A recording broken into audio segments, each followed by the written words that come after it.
الرحمن الرحیم اللہم صلی علی سیدنا و مولانا محمد وبارک وسلم۔ آج میں اپنے ناظرین کو ایک ایسے نبی کا قصہ نہ سناؤں جس کا تقریباً 18 واسطوں سے حضرت آدم علی نبی جینا و علیہ الصلاۃ والسلام سے نسب ملتا ہے۔ وہ ایسا اللہ کا پیارا نبی کہ جس کو اللہ تبارک و تعالیٰ نے اپنا خلیل بنایا، اور اللہ تبارک و تعالیٰ نے ان کو بہت سارے مقامات سے نوازا۔ تو میری مراد حضرت سیدنا ابراہیم علیہ الصلاۃ والسلام ہیں کہ جن کو اللہ تبارک و تعالیٰ نے اپنا خلیل بنایا۔ 3 مذاہب میں، عیسائیت، یہودیت اور اسلام میں، ان کو بڑی عقیدت اور احترام کی نظر سے دیکھا جاتا ہے۔ تمام مذاہب آج بھی ان کا احترام کرتے ہیں۔ بنی اسرائیل کے تمام انبیاء آپ کی اولاد میں سے، اور اسی طرح ہمارے نبی حضرت محمد صلی اللہ تعالی علیہ وسلم خاتم النبیین بھی حضرت ابراہیم علیہ السلام کی نسل سے ہی ہیں۔ قرآن پاک کی 14 نمبر سورہ آپ کے نام سے ہی موسوم ہے، آپ کے نام پہ ہی رکھی گئی سورۃ ابراہیم۔ اس کے علاوہ بھی متعدد مرتبہ قرآن مجید میں آپ کا ذکر خیر موجود ہے۔ کہیں آپ کو امت سے یاد کیا گیا، کہیں آپ کو امام الناس کہا گیا، کہیں قرآن میں آپ کا مسلم ذکر کیا گیا، اور کہیں متعدد بار قرآن آپ کو حنیف کہہ کے بلاتا ہے۔ اور کئی مقامات پر اللہ تبارک و تعالیٰ نے آپ کی نسل سے پیدا ہونے والے انبیاء کا ذکر بھی قرآن میں کیا ہے۔ حضرت ابراہیم علی نبینا علیہ الصلاۃ والسلام کو بچپن سے ہی اللہ تبارک و تعالیٰ نے قلب سلیم عطا کیا تھا۔ آپ نے کائنات میں غور و خوض کیا، اشیاء کو دیکھا، چیزوں کی حقیقتوں کو دیکھا، تو بغیر کسی قیل و قال کے، بغیر کسی حجت کے آپ نے کہا کہ میرا خدا وہ ہے جو ان تمام چیزوں کو بنانے والا ہے، جس نے ان تمام چیزوں کو پیدا کیا۔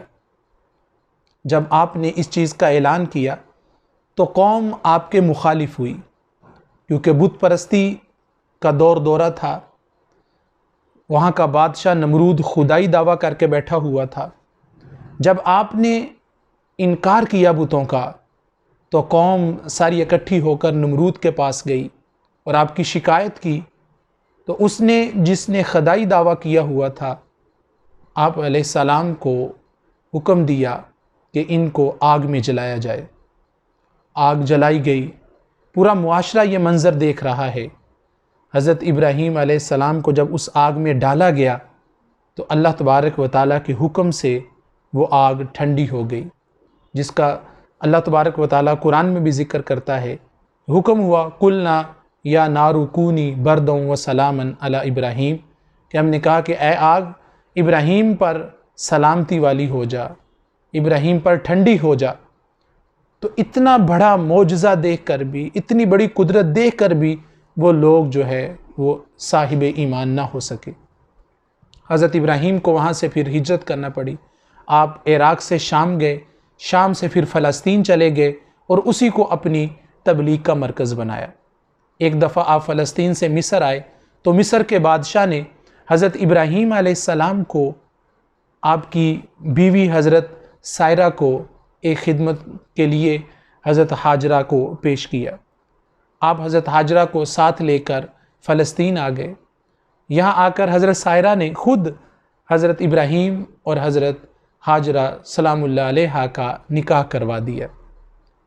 حضرت ابراہیم کی کوئی اولاد نہ تھی حضرت سائرہ کے بطن سے، تو پھر جب یہ نکاح ہوا تو اللہ تبارک و تعالیٰ نے حضرت ہاجرہ کے بطن سے آپ کو حضرت اسماعیل علیہ السلام عطا کیا۔ حضرت اسماعیل کی پیدائش کے بعد پھر وہ معاملات کچھ اس طرح ہو گئے کہ اللہ کے حکم سے حضرت ابراہیم علیہ السلام نے حضرت حاجرہ اور حضرت اسماعیل کو ایک چٹیل میدان میں، بے آب و گیاہ جگہ میں، آج جو مکہ کی سرزمین ہے یہاں پر چھوڑ دیا۔ یہاں کوئی پانی نہیں تھا، آج بھی وہاں پر زمینی پانی اس سطح پر نہیں ہے کہ جس سے حاصل کیا جا سکے۔ آپ کو چھوڑا گیا، جب کھانا پینا ختم ہو گیا تو پانی کی پیاس اور شدت ہوئی تو حضرت حاجرہ پانی کی تلاش میں صفا اور مروہ پر دوڑیں، 7 چکر لگائے لیکن پانی نہ ملا۔ پھر جب مایوس ہو کے پلٹیں تو کیا دیکھتی ہیں کہ حضرت اسماعیل علیہ السلام کی ایڑیوں کی جگہ سے پانی کا چشمہ جاری ہے۔ یہ چشمہ قدرتی طور پر، معجزاتی طور پر جو ہے وہ نمودار ہوا۔